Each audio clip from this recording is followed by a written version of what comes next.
The Whitewater Scandal, What You Should Know by Brian Beers, updated March 14, 2022, reviewed by Chip Stapleton, fact-checked by Timothy 51. The Whitewater Scandal was a real estate controversy that came to public attention in the 1990s. It involved former President Bill Clinton and his wife Hillary along with their associates. Whitewater was a land development venture that turned into a failed investment one. After a series of lengthy investigations into the matter, famously led by independent counsel Kenneth Starr, the Clintons were never formally charged with a crime, although several of their Whitewater associates fared quite differently. Key takeaways: the Whitewater Scandal was a real estate controversy involving Bill and Hillary Clinton that came to public attention in the 1990s. The Clintons partnered with James and Susan McDougal to purchase 230 acres of land to build and sell vacation homes. Federal regulators investigated McDougal's other dealings in 1986, which led to questions about the Clintons' involvement in the Whitewater deal too. The Clintons were cleared of any wrongdoing,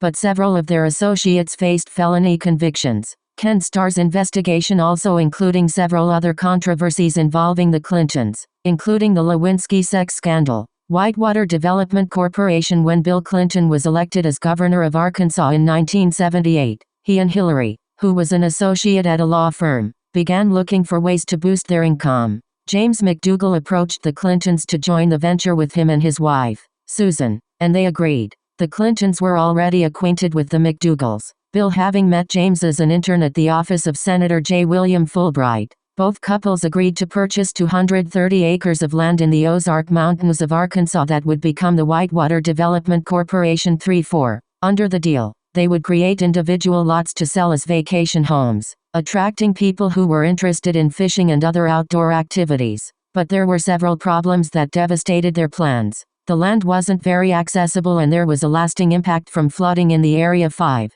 There were also the pressures of the economic cycle with interest rates on the rise. This meant potential investors and those interested in a second home could no longer afford to purchase a property. The real estate venture eventually failed, costing the Clintons a reported $46,000 in losses. 6. Bill Clinton was elected governor a short time later in 1978. 7. James McDougal subsequently entered the banking industry in 1980, forming Madison Guaranty Savings and Loan 2 years later. 8. But it wasn't actually the investment venture between the Clintons and the McDougals that caused the controversy. In fact, it was a series of events that happened later that triggered the investigation. $203,000, the amount of money used to purchase the land at Whitewater, from which the Clintons and McDougals used a $180,000 joint loan. 9. The Whitewater investigation. In 1986, federal regulators investigated another real estate investment. This was a construction project called Castle Grande, which was backed by James McDougal.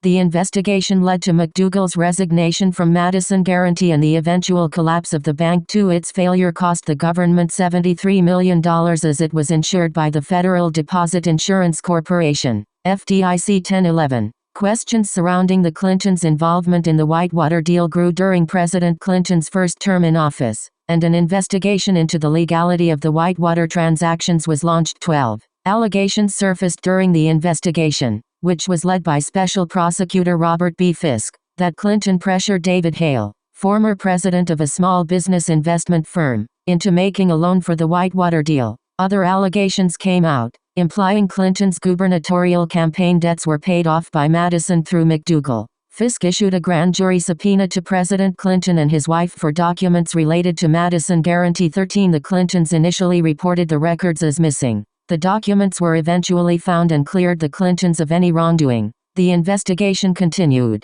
however, with Kenneth Starr at the helm and businessman David Hale as the star witness. Starr alleged that Bill Clinton, during his term as governor of Arkansas, pressured Hale to make an illegal $300,000 federally backed loan to Susan McDougal. 14. The allegation lost much of its credibility after Hale was convicted of numerous felonies. 15. Bill Clinton pardoned Susan McDougal in 2001. 16. Outcome. All three inquiries into the Whitewater land deal yielded insufficient evidence to charge the Clintons with criminal conduct. However, several of their associates were convicted as a result of the investigations, including James McDougal, who was convicted of fraud and conspiracy charges in 1997 relating to loans made with Madison. 8. The Starr investigation went beyond the Whitewater scandal to include several other controversies involving the Clintons, as well as the Lewinsky sex scandal. which led to his impeachment and charges of perjury and obstruction of justice following the 1996 presidential election. 17 Clinton was later acquitted by the Senate of both charges. 18. How long was the Whitewater investigation? Federal regulators began investigating another construction project called Castle Grande, which was backed by James McDougal. In 1986, questions arose about the involvement of the Clintons in the Whitewater affair during Bill Clinton's first year as president in 1993. The investigation, which looked into the legality of the transactions and expanded beyond them to other incidents, lasted until 1997. Were the Clintons cleared of wrongdoing in the Whitewater scandal? The Clintons were cleared of any wrongdoing in the Whitewater scandal. Did anyone involved in the Whitewater investigation spend time in jail? A number of Clinton associates were convicted as a result of the Whitewater scandal. The Clintons' partners in the deal, James and Susan McDougal, each went to prison. James McDougal received a 3.5-year sentence for fraud. He died in a federal prison in 1998. Susan McDougal received an 18-month sentence on charges of contempt of court for refusing to answer questions about the Clintons' involvement in the affair. Sponsored The Unexpected Way Millionaires Invest in Alternatives. It's easy to see why investors want to help protect their portfolios from inflation with real assets, like art. Masterworks is an exclusive community of investors who are capitalizing on this exclusive market. Investors secured 14%